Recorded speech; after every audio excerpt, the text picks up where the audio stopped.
Hello everybody, I'm Karen. I'm a friend of Miss Duncan's. I hope you are all well and happy today. Miss Duncan had asked me if I would read a chapter from Gangsta Granny for you.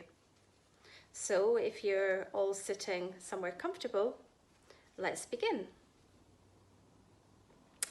Chapter 29, Armed Police. It was dawn by the time they trundled back into Grey Close. This time, there was no police car to give them a lift. It was a very long way home from London on a mobility scooter. Over the speed bumps they went, bump, bump, bump, and whirred into Granny's drive. What a night, sighed Ben. My word, yes, good golly.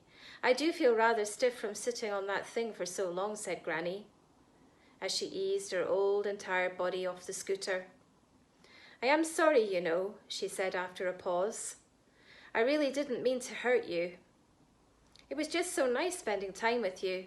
I didn't want it to stop. Ben smiled. It's okay, he said. I understand why you did it. And don't worry, you're still my gangster granny. Thank you, said Granny softly. Anyway, I think that's quite enough excitement to last a lifetime. I want you to go home, be a good boy, and concentrate on your plumbing. I will, I promise. No more heists for me, chuckled Ben. Suddenly Granny froze. She looked up. Ben could hear a helicopter whirring overhead. Granny! Shh! Granny adjusted her hearing aid and listened intently. That's more than one helicopter. It sounds like a fleet. Nino, Nino, Nino.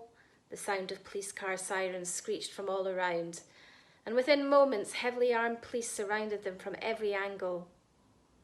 Granny and Ben couldn't see any of the bungalows in the close anymore because they were trapped behind a wall of policemen in bulletproof vests. The whir of police helicopters overhead was so deafening that Granny had to turn her hearing aid down again. A voice came over the megaphone from one of the helicopters. You are surrounded. Put down your weapons.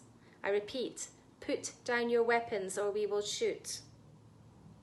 We haven't got any weapons, shouted Ben. His voice hadn't broken yet, and it came out a little bit girly. Don't argue with them, Ben. Just put your hands up in the air, shouted Granny over the noise.